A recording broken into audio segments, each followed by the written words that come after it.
This is PWF Empire Live. It's the best thing going today. The best insight and analysis on the hottest topics in the world of wrestling happens here. From storylines and news to rumors and reviews, we've got the action covered from bell to bell. Believe that. Presented by PWFempire.com with your hosts, Steven, Evan Medina, and J-Dub. do I have everybody's attention now? The match starts now.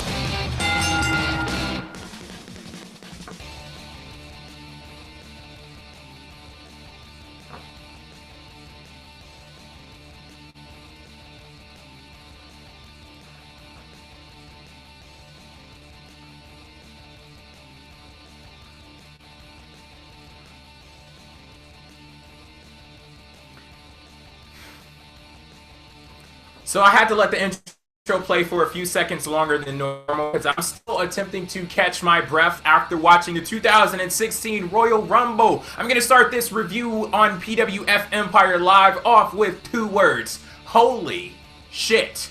Man, I feel like I just had to compete in a 30-man Royal Rumble. It was one versus all, and I was the one. That's how tired I am right now. But we have to review this show. Who are we? I am Jay, and I'm joined on the hosting panel tonight by my good buddy, Steven. What's going through your mind right now? We just saw the Royal Rumble, new WWE World Heavyweight Champion. Well, the whole time I was watching this show, I had a bad feeling in the pit of my stomach, and I think that's because for the past 2 years, WWE has conditioned me in this sort of Pavlovian manner to just dread the Royal Rumble because something bad is going to happen.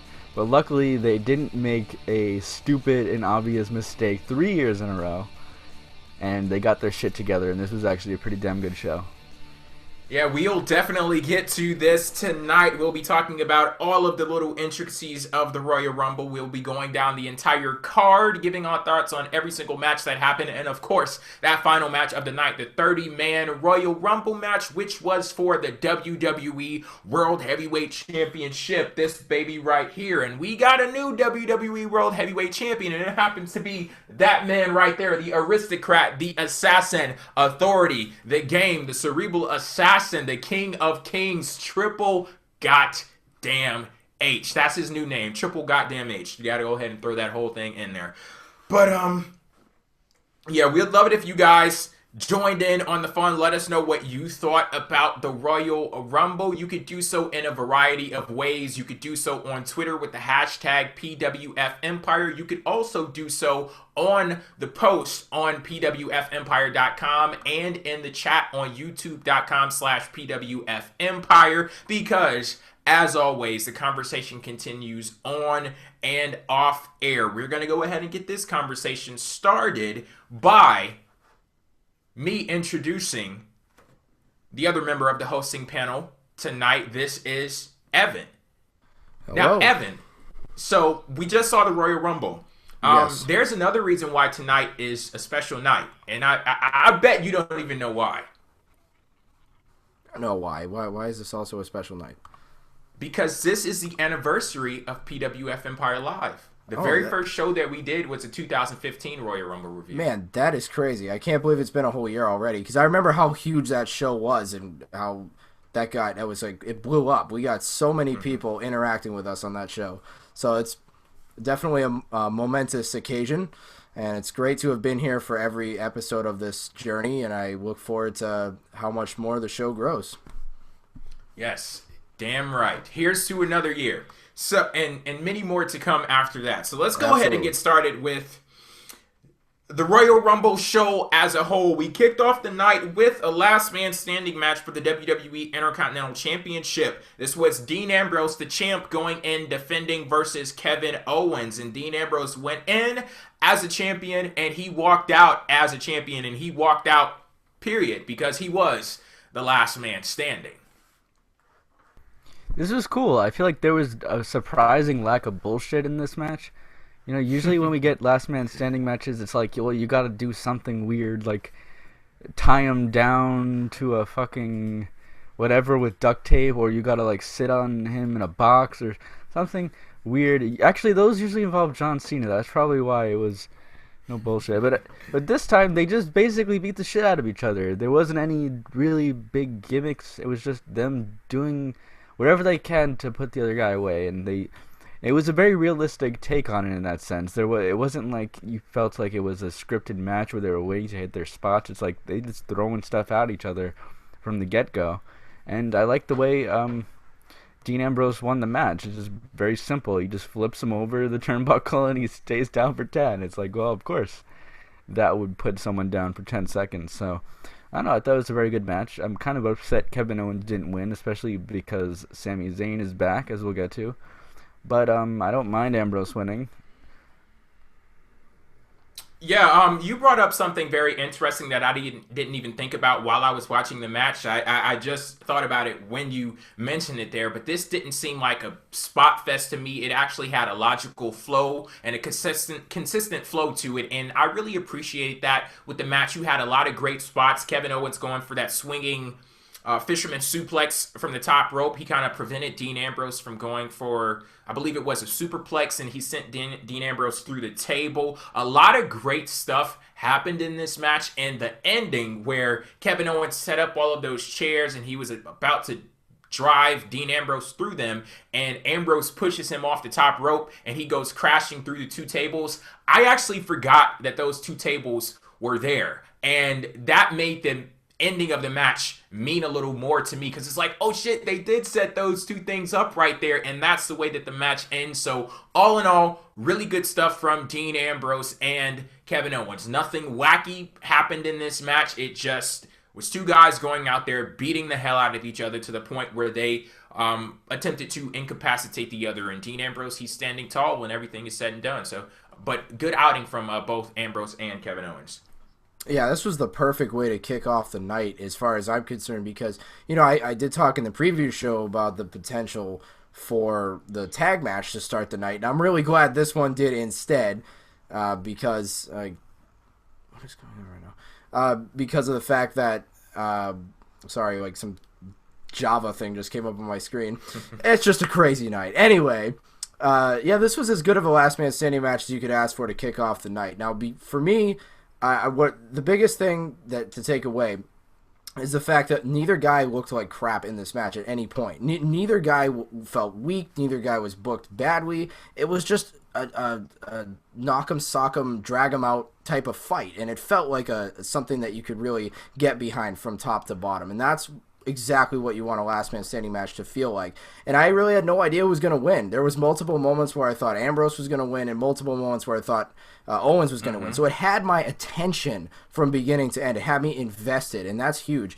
Not only that, but we have talked in the past about how this has been one feud in a time where many aren't built up all that well, that actually did get some solid build-up and was something you looked forward to. And honestly, this match lived up to that expectation, in my opinion. So, really good way to kick the things off, and I'm fine with Ambrose winning. I mean, I did say I thought Owens would as well, and I know that maybe we're looking at Owens and Zayn going forward, but either way, I'm really not disappointed with Ambrose winning. I'm not really sure who he faces next, but I guess we'll figure that out as time goes on. As far as this match goes, awesome way to start off the night.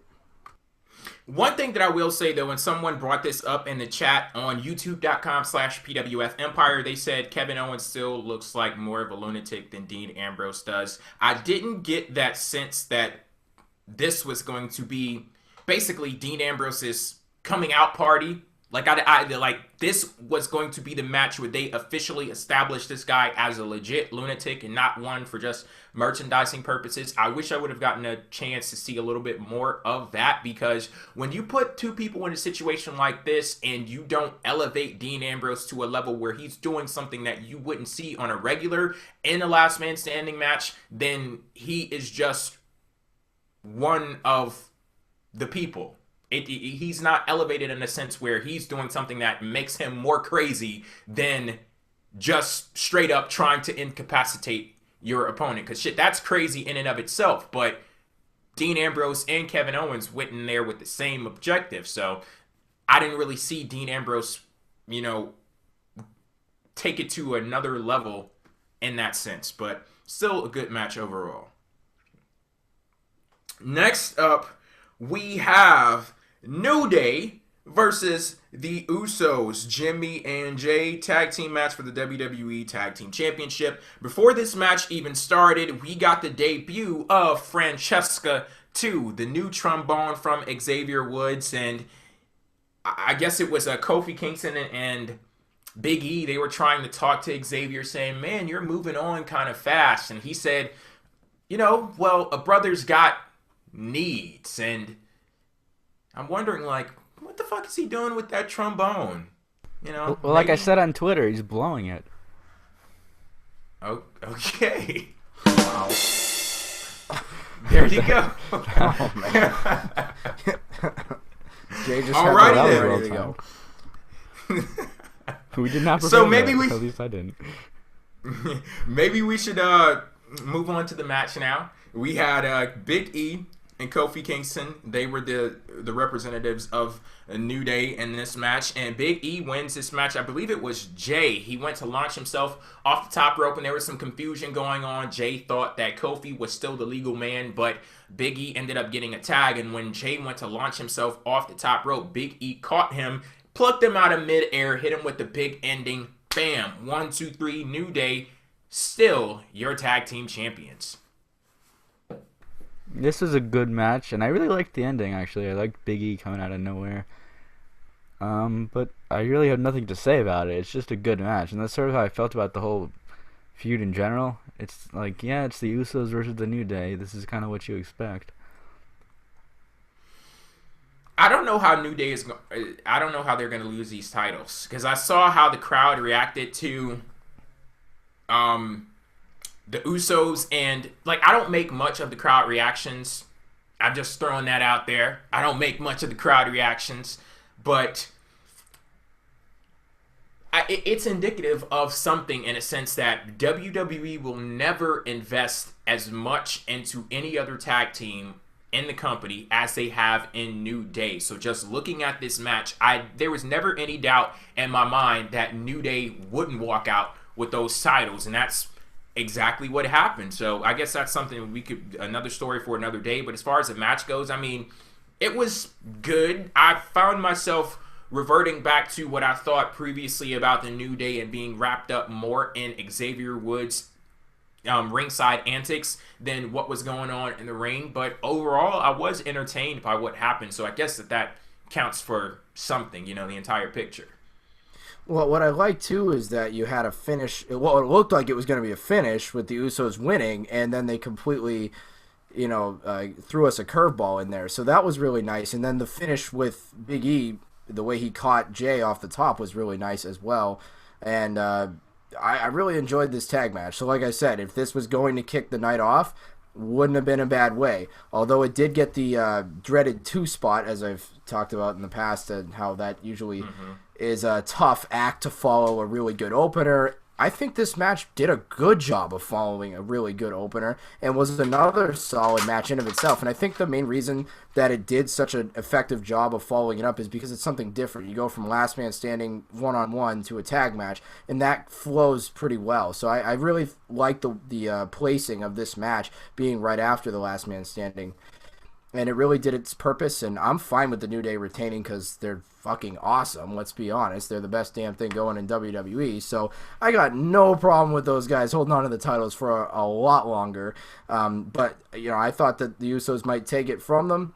But once I saw Francesca 2, I kind of had a feeling that the New Day was going to walk out with I was like, unless Francesca 2 has a very short life, because you never know. The sequel's usually not as good as the first one, so you figured that one might not last that long, and then if that one gets broken, then they lose the titles. But hey, Francesca 2 will live to see another day, I guess. And the New Day hang on to the belts, and that's fine with me. But a good match from both teams. I mean, it just reminds me of how the Usos are.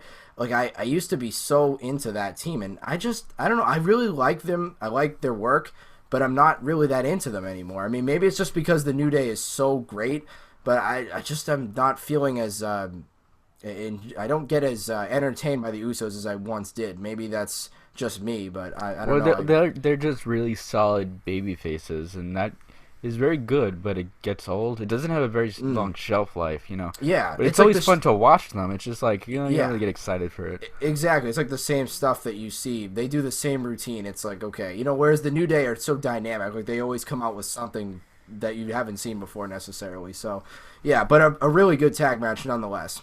Good stuff. Okay, let's see if this next match was good stuff. This was Alberto Del Rio versus Kalisto, a singles match for the WWE United States Championship. This was a rematch to the previous rematch that was a rematch to the other rematch. And this was a match here. Alberto Del Rio went in as a champion, and he lost the match to Kalisto. And Kalisto is once again our new United States Champion. I guess I have to keep checking my phone to see, you know, for updates when this title reign is going to end. Well, Del Rio is going to win tomorrow, so. They're just going to keep playing hot potato with the title from here until eternity. Yeah, I don't know. It's actually, I'm surprised they put it back on him, especially because I don't know, I just feel like you probably should have one of the two mid-card champions be a heel right now. Especially with the new returns and debuts that we have of baby faces. You kind of want someone for them to face. So I'm surprised that they put it on Kalisto again. I really wouldn't be shocked if Del Rio won it back tomorrow. Like, I wouldn't be shocked.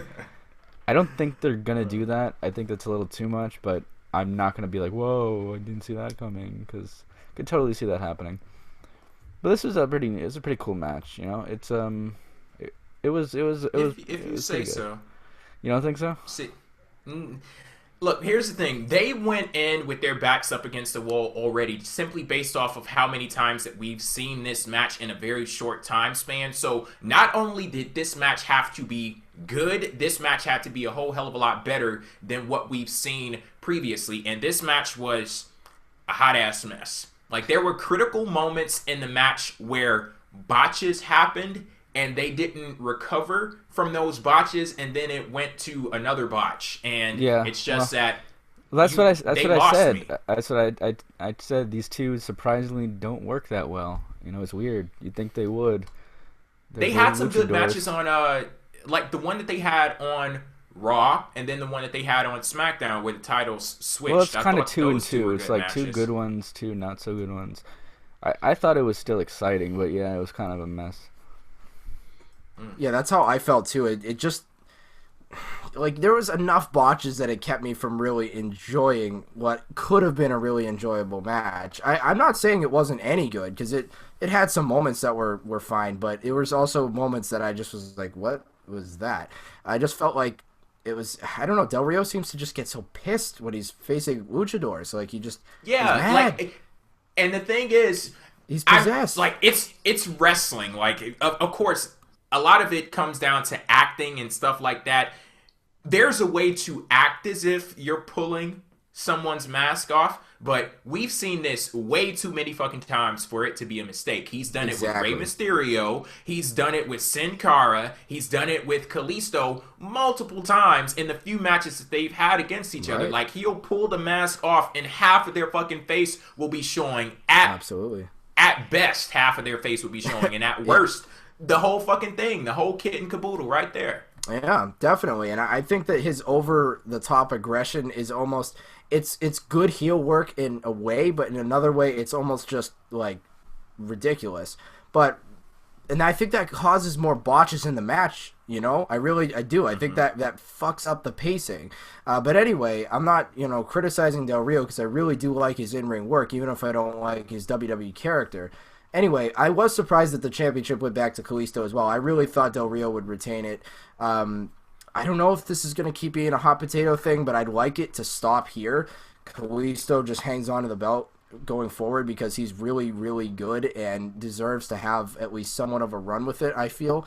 They already had the chance to do this the first time. They put it right back on Del Rio. Okay, whatever, but this is the second time you're doing this. So I feel like now is the time to give us that moment of Kalisto actually being a champion for a while. Because, I mean, this guy dazzles us in the ring. He's something else. So with what he brings to the table, it's definitely worthy to keep the championship on him. So for me, I hope they continue with Kalisto. I really feel that Kalisto should have just won the belt probably for the first time here. Like, they probably should have just had him win the championship at Royal Rumble instead. Like, they gave us the moment on Raw, which is okay. But to put it right back on Del Rio 2 nights later was just strange. So I would have almost rather just had Kalisto come close and then finally at Rumble get the big moment. Because it's a big 4 pay-per-view and that'd be a huge moment in his career. So either way, I'm glad he's the champion because I like him better than Del Rio as champion, to be honest. So I'm all right with it. But just I hope they continue it on beyond just 24 hours. Yeah, and the thing is, when they do it in the way that they did it now, you kind of let the air out of the damn balloon because we've already seen him as champion. They took away that big moment of him defeating Alberto Del Rio for the championship, and now we're in a position where we're skeptical. We don't know what's going to happen now because you have this guy stand triumphantly as champion, and then you pull the rug from under him. So what's going to happen now? Like, we don't buy what we see. So I guess it remains to be seen what they are actually going to do with Kalisto. So guess we have to keep watching in that regard. And from this point on, if you would have kept watching the Royal Rumble show, you would have seen Charlotte versus Becky Lynch with the Divas Championship on the line. Of course, Charlotte had her dad, 2-time Hall of Famer, Ric Flair at ringside, which proved to be a very impactful situation for Charlotte because he actually did come into play when everything was said and done in this match. There was some stuff going on in the ring where Becky Lynch had Charlotte in the Disarm-her, and Ric Flair threw his coat over Becky Lynch's head, and that allowed Charlotte to take advantage of the distraction. She speared Becky Lynch, pinned her, and she retains her championship. And what happened afterwards, we'll get to that. But before we get there, the match. Charlotte still Divas Champion. This is a very good match, and I'm glad they gave it the time. And it's really starting to seem like these matches they're not on the quality of the NXT women's matches, but they're acceptable for a Divas division, like a real solid division. So I'm happy for that, you know. And it really did seem like a big moment what happened afterwards, so I'm even more happy for that. I know this is probably your favorite match on the card, wasn't it, Jay? I don't know. We'll see. You don't know, okay. Well, yeah, I mean, I like the way it went.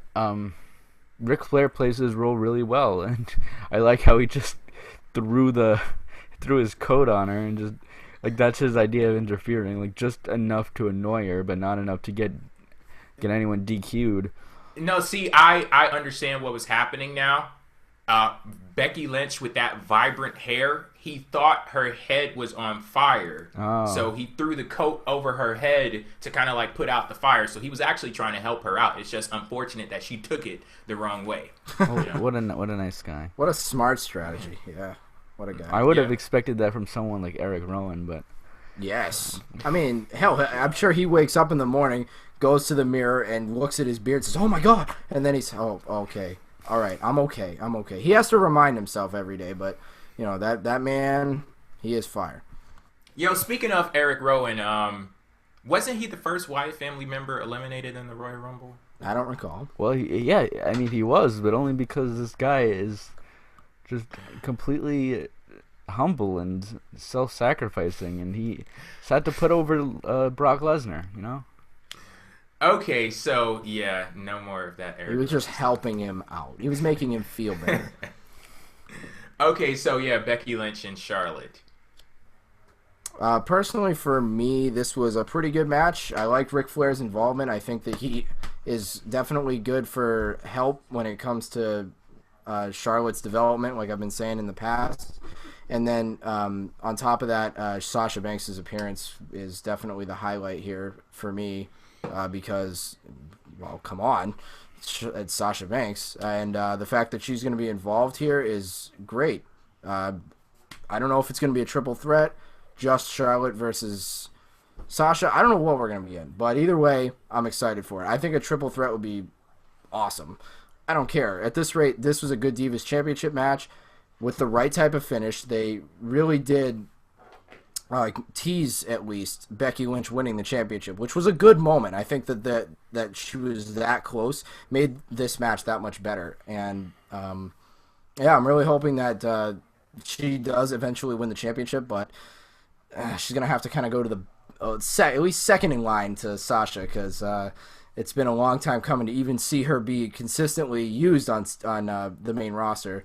Never mind actually be in the championship picture. But that was awesome stuff after the match. But I should talk up the match more, because the match was really, really solid.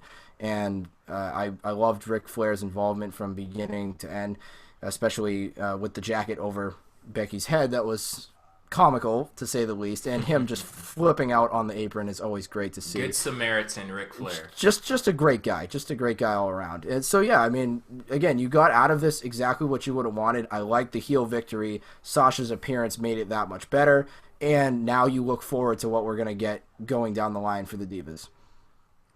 That was some really good booking in this match. And WWE did it in a way, because I was looking at this show saying that this is going to be an absolutely huge moment when Becky Lynch wins this Divas Championship, because when I look at Becky Lynch and the way in which her character has developed, I see the best protagonist that WWE has right now, male or female, gender does not matter. Becky Lynch is the best babyface that they have on that damn main roster today. And the only thing that was missing from this entire picture was that big moment. And I thought that moment was going to come at the Royal Rumble. But even with that moment not happening, to me, it doesn't feel as if that was WWE doing some BS. It feels as if it was like a logical step in the story, because sometimes, hey, life isn't a fairy tale. Everything doesn't always have a happy ending. And the way in which everything was executed, I thought that it went off very well. You had a great story going into the match, awesome video package that they aired before the match, and some really good action from Becky Lynch and Charlotte in this match. There was one point where Becky was attempting to go for the arm bar, and they were playing like that tug of war there with Charlotte picking Becky Lynch up and slamming her to the mat. I really enjoyed that moment. That was probably my favorite sequence of the match. And yeah, with Ric Flair giving the assist to Charlotte in the end, just really good stuff. I like the fact that both of these characters have been enhanced based off of what happened in that match. But then we spin from that point to what Evan alluded to. After the match was over with, we had the boss, Sasha Banks. You know, I'm not even going to call her the boss. I'm going to call her, from this point on, for the rest of 2016, the Empress. Because if you guys don't know, Sasha Banks is PWF Empire's Wrestler of the Year. So the Empress, Sasha Banks, she made her way down to the ring, and she throws Becky Lynch out of the ring, and she talks about how this is her spotlight and it's her time. And she waits until Ric Flair gets out of the ring, and she attacks Charlotte with the Banks statement. She picked up that Divas Championship, and this could give us an indication as to what we're going to see next with the Divas division in WWE. Sasha Banks possibly as a contender. And what I found interesting about this is that, and I want to know if anybody else noticed this, was it just me, or, because Sasha Banks have never been on the fucking main roster at all, and that, if that was her very first time appearing on the main roster, nothing would have changed. No, that's completely true. You're right. Yep. 100%. Nothing would have changed at all. Everything that she's done, or it's been completely insignificant. It didn't matter at all. If Sasha Banks had stayed down in NXT for this whole damn time, maybe I wouldn't have had as much trouble trying to put her as the be her campaign manager for Wrestler of the Year. But also, like, yeah, she could have been down in NXT this whole time, not on the main roster, and nothing would have changed. And honestly, this would have been probably a cooler debut for her. Let's be honest. Like, if that was her main roster first appearance, we all would have been marking out. It felt like it was her first appearance, because she's barely ever on the show, which is really disappointing. And you barely hear her music anyway, because she comes out that stupid Hey, that song is really good when you're running. Dude, that song is the worst song. And you need some motivation. You need like that feeling like, hey, I'm the baddest motherfucker on this planet. If I want motivation, I don't fucking listen. I don't listen to Naomi's song. You listen to like Brock Lesnar's and Kevin Owens, even Sasha Banks' song. You don't listen to May. That's in the rotation too. That's in there too. But she has arrived finally. This is the Sasha Banks that I know.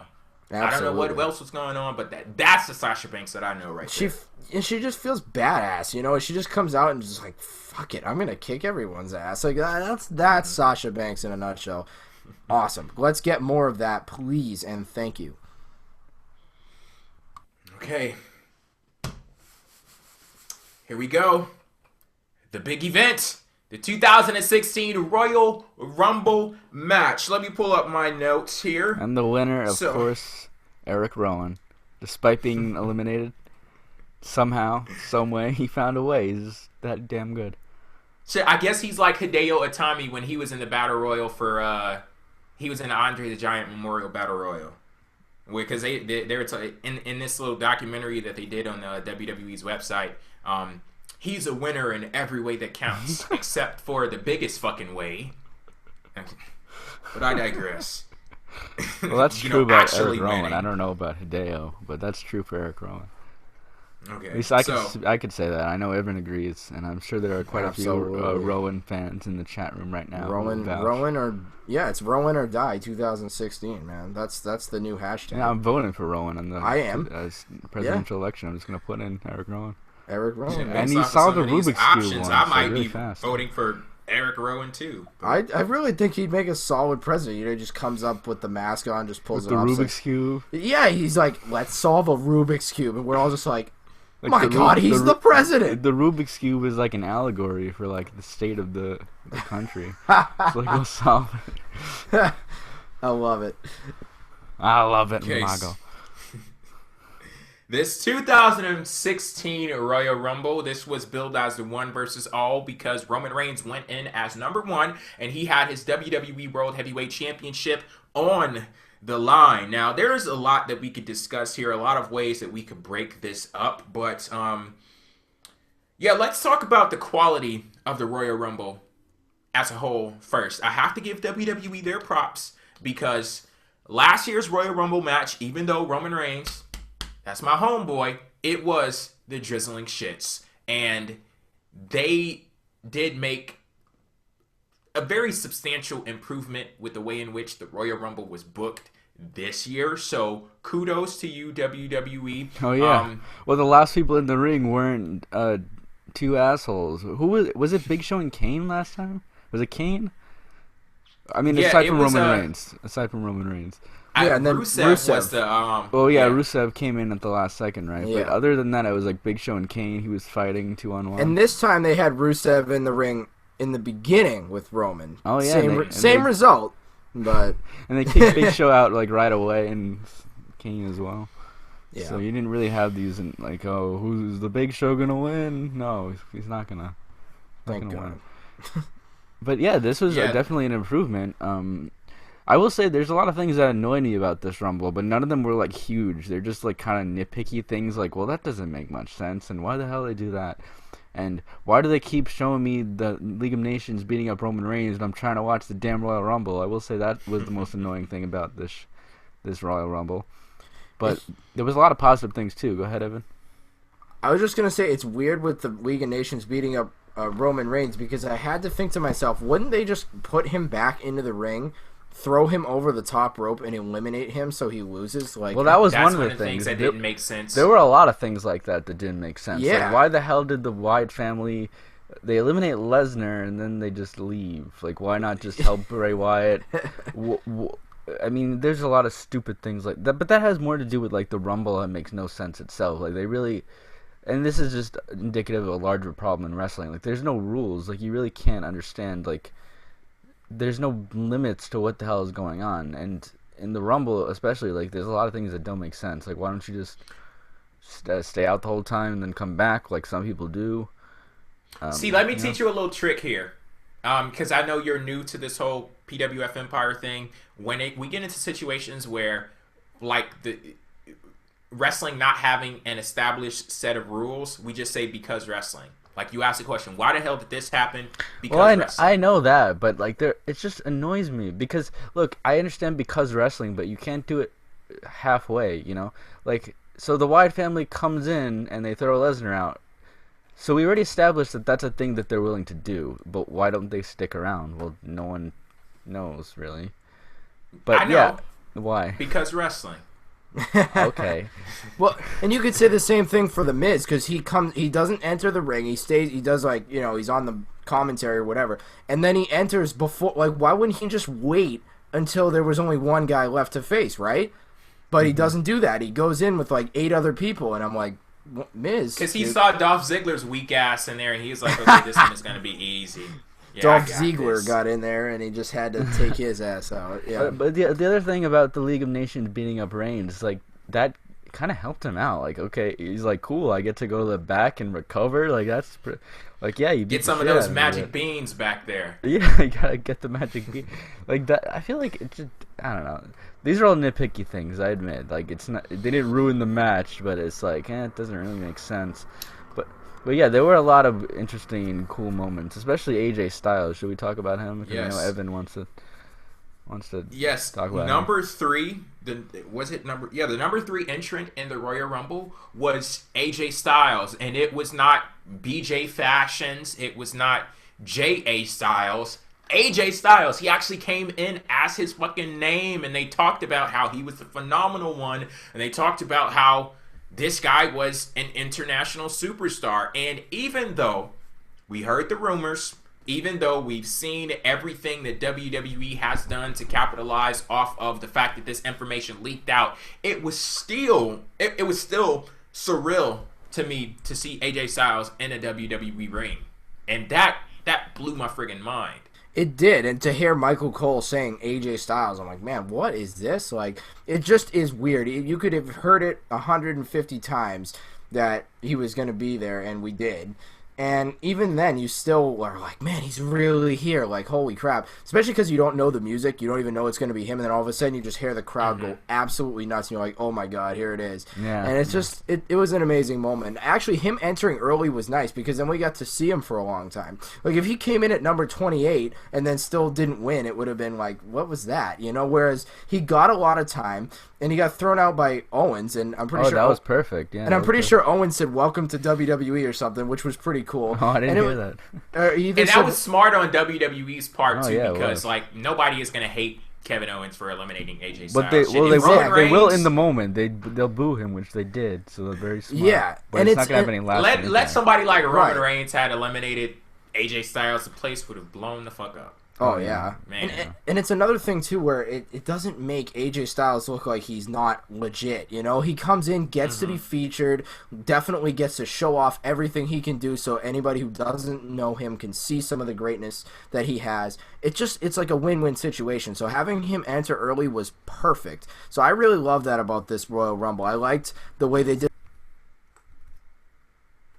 the big surprise early and then the big surprise at the very end. But I will say, though, on AJ Styles, I wish he would have kind of entered into the match in like somewhere in the middle, because like I didn't see much value in the show, like the face-off between him and Roman Reigns. It's kind of like, okay, yeah, it was awesome to see AJ Styles, but like if that was the way that they were going to do that, I wish they would have like did it a little differently as far as Roman Reigns is concerned. But the reason why I say I wish he would have debuted somewhere in the middle of the Royal Rumble is because it gives him more of like a pop. Like he can get into the ring and he could go off. Like there are a lot of people in the ring and AJ is just bouncing around like a damn pinball, just hitting people, slapping people, kicking bitches all over the place and stuff like that. Like it was a little subdued, the fact that there were so few people in the ring with him entering so early.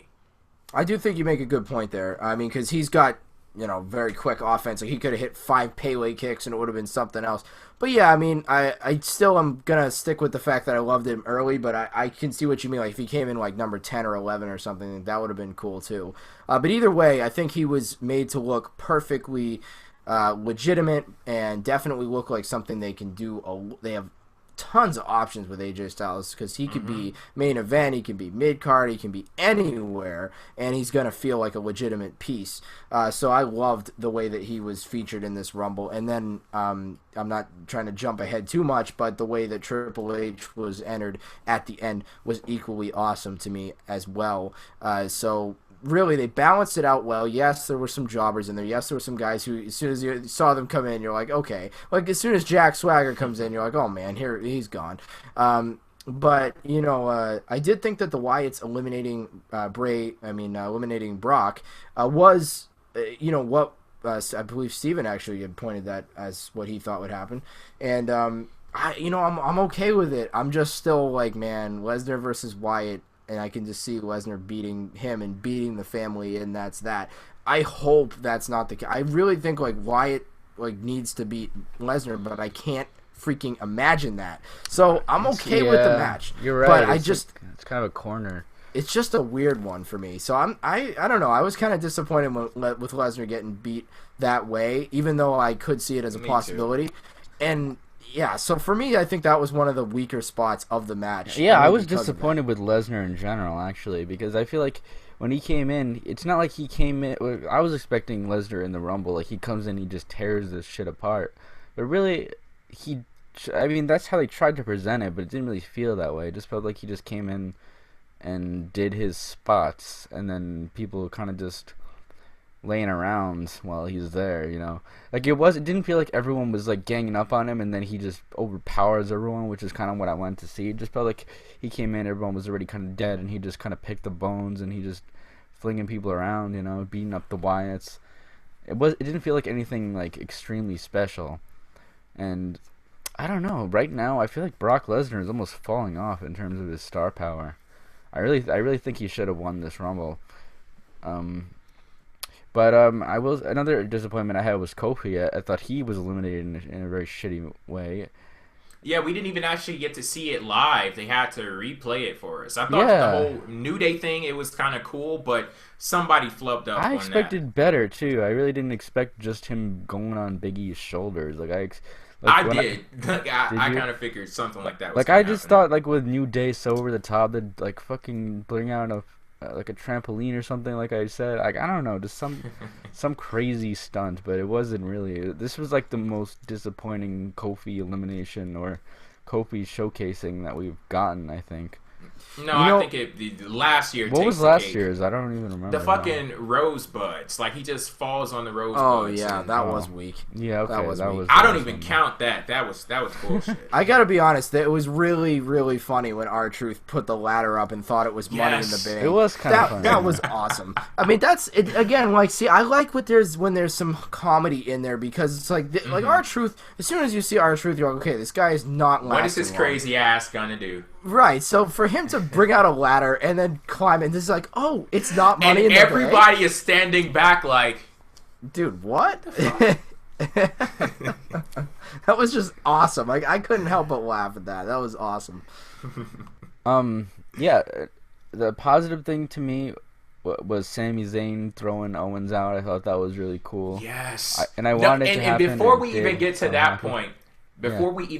point, the facial expressions, how they sold the entire hell out of that moment. Because if you take the entire situation, Kevin Owens limped out to the damn ring. And it's one thing to limp out to the ring where people just simply want to eliminate you. But it's a completely different thing where you have a target on your damn back because somebody has a personal issue with you. So when Sami Zayn's music hits and he comes out and he's like, yeah, motherfucker, I got you. It's go time. And Kevin Owens is in the ring just completely panicking.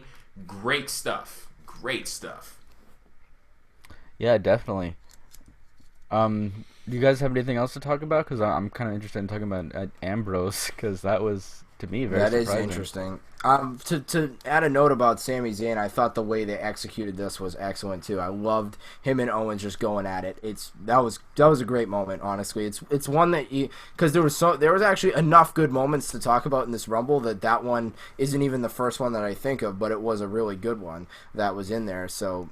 Yeah, but definitely, I think it's very interesting that Ambrose was the last guy eliminated, not Roman Reigns. That is very interesting. Yeah, I was shocked. Yes. Did you guys think for any moment that he might win? I did, but then I got into my I don't like that smart word, but I got into my in the know thing, and I was like, this guy. Yeah, I was like, this guy is not walking out a double champion. As the first when Reigns got eliminated, I was marking out for a second because I'm like, oh shit, Ambrose is gonna win. But then I really had to fight it. I'm like, oh, don't get excited. It's not happening. Like, there's no way he's gonna win. I had to like calm myself down because I'm like, no, it's not. They're fucking with you. It's not gonna. And he didn't. But it was very smart of WWE to do it in that way because, I mean, the effect of Roman Reigns being eliminated in the match, it doesn't matter whether he was the second to last elimination or last elimination, it was still going to be felt. So the fact that they didn't have him as one of the final two in the ring, good stuff, because you didn't have the revolt from the crowd, and at least it did allow some people that little sliver of suspension of disbelief. Therefore, exactly. I think that Ambrose could win. Well, see, they could have done it the very interesting thing could have been if Reigns had eliminated Triple H, for example, and then Ambrose sneaks up behind and throws Reigns over the top, and because that's they're the whole best friends thing. I mean, that could have really been a story, but the thing is, you can't take Dean Ambrose, who has been in, kind of no man's land, hasn't been on the level of Roman Reigns in terms of booking, not in terms of talent or greatness, because I think Dean Ambrose is amazing, and him and Reigns at WrestleMania would be an awesome match, but I think that's something that still has time to go. They still have places to go before they can do that yet. I think there's room to grow, but that would have been a cool moment. However, though, when he had Triple H on the apron, I'm like, you never know. Like, strange things happen in the Rumble sometimes. Yeah. I'll tell you, in 2012, when Jericho and Sheamus were the last two, I thought Jericho was winning that Rumble, and he didn't. So, I mean, sometimes you get the surprise. Yeah, because it's stuff like that happens so fast, you don't even have time to process that information. Like, oh, Dean Ambrose is not walking out, the double champion or anything like that. And when they were battling on the ring apron, that was one of those moments. I was so wrapped up in the match. I was like, could Dean Ambrose win here? So I'll say WWE, they executed this match in a great way. And yeah, Triple H is a WWE World Heavyweight Champion. Man. One thing that pissed me off was, like, first of all, why didn't Reigns go fuck over Triple H? Like, he gets thrown out. Here's a chance to prevent Triple H from completing his scheme here and make his buddy the champion, but he doesn't. That was weird to me. I kind of just wish they would cover these little plot holes. They're not big, but when they stack up like this, it's like, man, that's just annoying. Is that because wrestling? Yes, because wrestling. I was gonna say, there's only one answer. You're the one who loves this Dean Ambrose Roman Reigns friendship. I don't know. Like, it could have easily been taken care of, right? It could have just been like, he gets Reigns out and the League of Nations just piles on him, and then there's your explanation. So, it just annoys me, like, when they don't pay attention to these details. You got to make some explanation why these things don't happen. Yeah, but here's the thing though. When it comes down to the Dean Ambrose and Roman Reigns friendship, like, I'm more concerned with, what I'm gonna go ahead and be a mark here. What Dean Ambrose can do for Roman Reigns, not what Roman Reigns can do for Dean Ambrose. So, all right. Hey. Yeah, and honestly, going forward with this Roman Reigns and Triple H ordeal, it is going to be extremely important and of the essence for WWE to make sure that they build this feud up well, because this is the type of feud that has to have the build up to go along with it. Yeah. Like, it's not one of those things where you can just be like, yeah, like, that match is happening in 5 weeks. Like, no, we don't need to just go back oh, well, remember when Roman Reigns beat the crap out of Triple H, whatever. No. There needs to be brawling, fighting. Like, this is personal. This is a big deal. We need to make it feel like it's high level. Like, I'm not going to lie. I'm going to draw back to when it was Randy Orton versus Triple H. I was just going to say that. WrestleMania. Yeah, exactly. Back at Mania 25. Now, the only thing with that was the match at WrestleMania fell flat. That I won't lie. Sucked. But the build-up was freaking amazing. So now the key here, because I think Triple H and Roman Reigns as a match isn't going to fall flat. I really think it's going to be good. But the build-up really needs to supplement that match. It needs to get that proper build, and that's something that WWE, I think, has been missing. Because, to be honest, I thought this Royal Rumble pay-per-view was freaking really good. This was a good show. But you got to continue this. You got to follow up, and that's where I get concerned about any of this. Yeah, I'm concerned about it, like you said, because, like, the match in itself, I don't particularly care for, because it's like I don't have any emotion on it. I don't know if I'm the only one who feels this way, but like I'm not dying to see Reigns kick Triple H's ass. I could be made to feel that way though, just like you said with Randy Orton versus Triple H. On paper, I probably wouldn't give a shit about that one either, you know, especially at the time where it's like, yeah, we've seen enough Randy, we've seen enough Triple H, but the way the build-up was just made you, it was so personal that you just wanted to see them fight. Even if you knew that Triple H was going to win, which most of us did because, you know, Randy was such a dastardly character. And in this case, too, you know Roman Reigns is going to win. And that's fine. It's fine to know that the hero is going to win. That's the case in most stories that people watch. Right, because, and then again, like, in that match, in the scenario, in the build-up, there can be those moments where your belief is suspended and you're like, oh shit, maybe he won't win, maybe they won't, but then he ultimately will persevere. That's the hope that you get out of this story, because the point of having Triple H win this Rumble is to get Reigns to beat him at Mania. That should be the point of this story. If it's not, oh God, that's not good, because that's... You kind of have to question why in the year 2016 is Triple H WWE World Heavyweight Champion. Exactly, unless it's to help build another talent, which is a perfectly fine reason for Triple H to win the title. It's been, 4 or 5 years since he's even been champion anyway, maybe even longer now that I think of it. Yeah, and I don't mind. I think it's a very good idea because... Yeah, me too, definitely. But yeah, you got to do it right, because right now they were cheering Triple H over Reigns, and look, if it doesn't accomplish what you want it to accomplish, then it's kind of like a waste of time, you know. But see, I go back to the moment that happened at TLC and who was involved in that moment, and it was Triple H and Roman Reigns, and I think that they need to keep the heat up. Like they got to do, they got to do that. Absolutely, and they got to get Roman Reigns back to a point where, like, they allow him to show justified anger. And one thing that, like, going back to the last episode of Raw, I don't know if it's just me, maybe I took my eyes off the TV or something and I wasn't paying attention, but I noticed that at least I didn't see Roman Reigns address the fact that he was number one in the Royal Rumble. It's kind of like WWE has a one-track mind in a sense that, oh, when it became about Brock Lesnar and Chris Jericho and the Wyatt family, fuck what's going on with the McMahons. But there was still a lot of story building up on that side, and they need to get Roman Reigns into a place where they allow him the opportunity to show that rage based off of the bullshit that's happening to him at the hands of the McMahons in the same way that he did at TLC. And if you don't have him on TV portrayed in that way, it's gonna fall flat. You got to keep it up. You got to keep the heat going. And Triple H, I think that he's the perfect person to put into a feud with Roman Reigns, because I go back to WrestleMania 30, and when the way that Triple H put the feud for the WWE World Heavyweight Championship on his fucking back and walked it all the way to, what was it, New Orleans, and he carried the hell out of that feud. What are you talking about? Are you talking about the Daniel Bryan one? Yes. What are you talking about? Triple H was amazing. Yeah, he was a flawless heel. But it's not. No, you're right. He was, but he didn't carry it like that. You don't need to carry anything with Daniel Bryan there during that time. You really don't. Well, see, he was amazing. I'm not gonna lie. He was a really damn good heel. But it's not like he made that feud.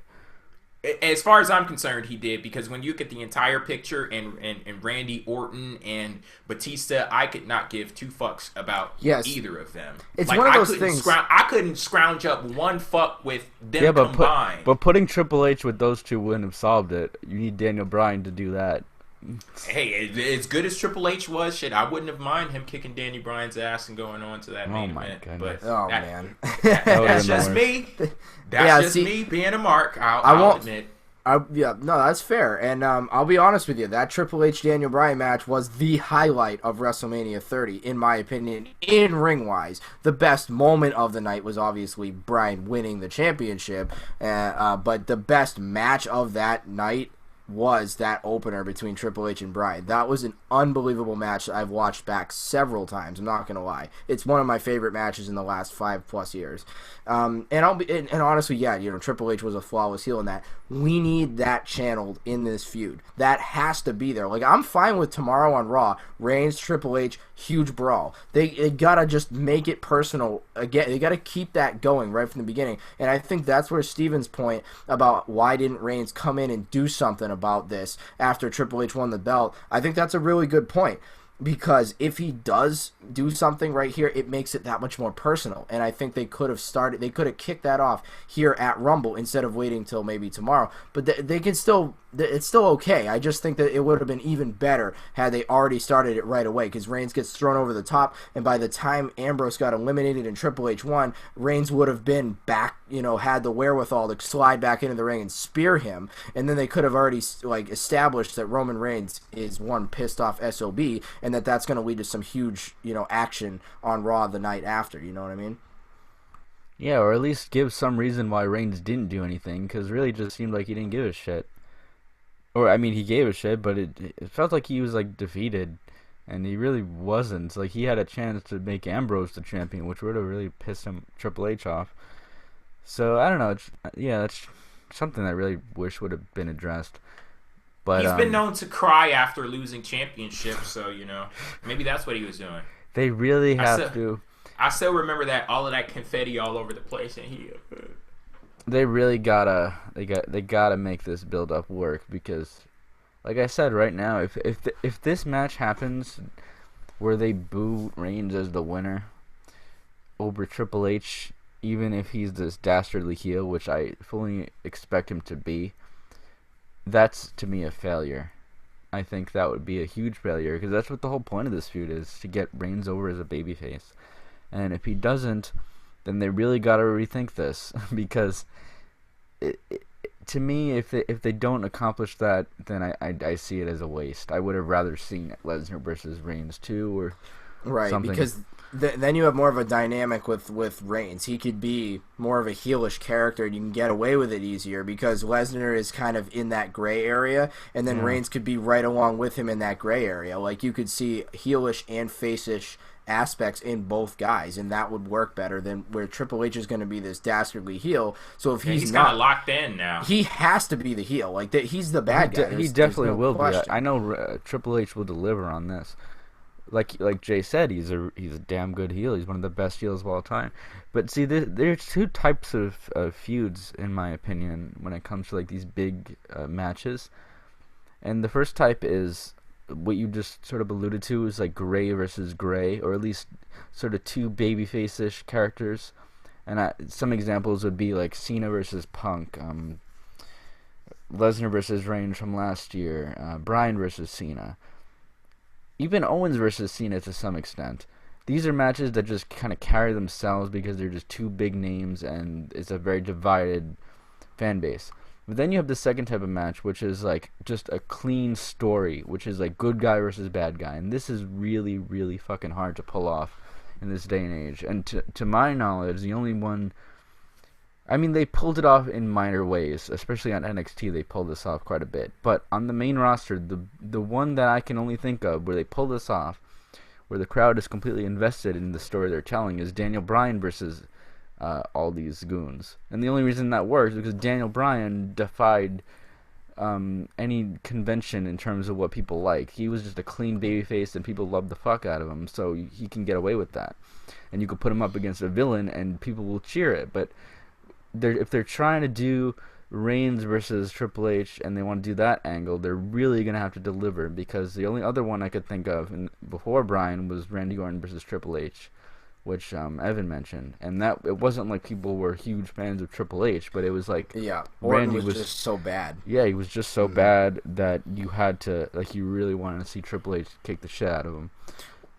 Well, the one area where I think they can work with this is going forward. Again, what we've talked about, Seth Rollins in his return, and if Reigns was to be the champion still when he comes back around, say, SummerSlam, then like Rollins is going to be the babyface. So it's like Reigns is going to be kind of gray anyway, so to speak. Like he's going to be in that gray area after this. But the thing is, this story he needs to get over from. But I will say, like a few months down the line, he's probably going to be getting booed regardless, because if Rollins does come back and he's gunning for that title, he's going to get cheered whether people want him to or not. I mean, even if he comes back as the same heel Rollins, which God do I hope he doesn't, if he does though, he's still gonna get cheered over Reigns just because he's finally back and everyone loves him. So it's going to be a tough story to sell with Roman Reigns being a full-out babyface, because people are always going to have... There's always going to be more of a mixed reaction, I think, for him because of the way that he was used early last year and late 14. Like, when he won the Rumble in 15, it was in such a bad fashion, and that's such a shame, because Roman Reigns, I really think, can be a top face, but I can see him working as a top heel very effectively. So I think there's still plenty of room with him in that main event spot, where even if he is in that quote-unquote gray area. I just don't want the night of WrestleMania to end with people booing Reigns. And I'll do everything in my power to make sure it doesn't happen. Yeah, you need to... As loud as I have to cheer, or, Yeah, absolutely. Whatever. You and Charlie you guys need to do some crowd control and make sure that whole place is cheering for that guy. Just throwing elbows and shit, I can see it. I want to see you guys on camera just throwing the elbows. It's great. It just doesn't feel good when like the crowd is in opposition to the story. Like, I know it's fun to be a rebel, and I've done that before in crowds, but usually it's towards some end, It's usually like to cheer Bryan on, get him the fucking main event, which we did. And I say we because I do think I contributed to that, because I was at Bryan's critical moments at various points. But I do think it's always better when like the crowd is in harmony with the story. When Bryan wins and everyone's going nuts, that's just a feel good moment. It just feels damn good. I don't want to see Reigns be this huge hero and then get booed. It's just gonna be like, well, I don't know. It's just something about it. It's not fun. And I know that's not their fault as a company, but they do really need to make it work if they're gonna go this way. Alrighty, guys. Before we get to our overall thoughts on the Royal Rumble pay-per-view, I do want to promote the regular episodes of PWF Empire. PWF Empire Live. Did I forget the name of the damn show? PWF Empire Live. We are on pwfempire.com and youtube.com/PWF Empire every Tuesday at 9 p.m. Eastern. So if you want to join us for our regularly scheduled programs, all you have to do is tune in Tuesday, 9 p.m. Eastern. And subscribe to the channel while you're at it. Go ahead, give this video a thumbs up too. So I want to go to Twitter right now with the hashtag PWF Empire and read a few of the tweets that people have been sending out. We have Rick. Excellent show, top to bottom. Great opener, nice tag match, excellent Divas match, and one of the most exciting Rumbles in years. Hoodies, decent show. Mad you rigged it and gave me Sheamus, though. Styles pop was my favorite part of the night. Hey, I did not rig the Royal Rumble, because if I rigged the Royal Rumble, that means that my guy would have... Oh, wait, yeah, he did. Okay. Moving on. And Sasha Banks would have come out. Oh wait, that's right. Tell me, can I pick him or can I pick him? Man, awesome night for me. But yeah, we have a tweet from Paul. Great show and match. I absolutely love AJ Styles entering number 3. It was definitely my markout moment of the night. We have Rick. Best main roster show that WWE's put on in a long time. Very good. Muhammad. Great show and match quality. Predictable winner, but no one saw Ambrose Triple H as the last two. AJ Styles and Sami Zayn. Awesome. Anthony. Thought it was solid. Much better and more well booked than the previous two. No problem with Triple H winning. So, yeah, those were their thoughts. Now we're going to share ours. I thought the Royal Rumble was a great show. Huge improvement over last year's, and I don't have a very sour taste in my mouth right now, and I'm not feeling like down and out about the wrestling world and the road to WrestleMania. WWE, like, there's nothing that I could ask for more than what I got on the show tonight. So all around, great show. And to reiterate what was said already, this was one of the best main roster shows in a long time. So good job, WWE. I don't think I liked it as much as you guys did. I thought it was good.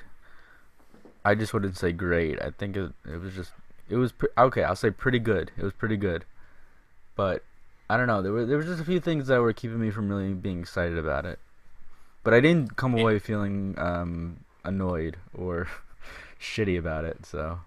Well, would you agree with Hoodies in the chat? He's saying this was the best WWE pay-per-view of 2016. You have to agree with that one, right? Yeah, I guess I will have to agree with that one. That's a funny way of putting it. You literally have to. If you don't, I mean, I don't know what other pay-per-views you've seen from 2016 so far. Maybe you have a sight into the future and you've seen some of these other pay-per-views. If so, be sure to tell me if it's good or not, so I know I'm prepared. But anyway, I thought this was a really good show. Yeah, absolutely. And Eric Rowan wins the title of WrestleMania. That's the spoiler. Oh my god! All right, I'm excited now. Now you got Talk me. Talk about crowd control. Shit, I'm gonna be doing wrestler control at WrestleMania. Yeah, Jay and Charlie running in the ring, just stopping Eric Rowan. Man, I don't think you guys are gonna win that one. I think Rowan wins the belt still. Anyway. Okay. I think Rowan's gonna take that title. Anyway. This was a really good Royal Rumble pay-per-view. Again, got off to a great start with the Last Man Standing match, kept things going with the tag title match, and then a good Divas match, I think, as well. The U.S. title match was botchy, although I did like the way it ended. And the Royal Rumble match had some nitpicky pieces to it that we talked about. But it was a really good Rumble match. I'm not going to say that it soured my feelings for the Rumble match. It was the best Rumble match in at least a few years. So that's a really good thing. And I really like Triple H winning. I got no problem with that because I know where this story can go, not necessarily will go. Again, you have to be cautiously optimistic. That's the only way to do it. You just hope that the story will get built the way it needs to. But I do think even if the story isn't built the way it needs to be built, that the match at WrestleMania can still be a really good one and a good main event for WrestleMania. Yeah, great show, and I hope that we can get some good follow-up. That's where you're feeling a little cautious, but just talking straight about this show, it was about as good as you could ask for, especially considering the fact that the build-up to it was questionable. The show was very, very good.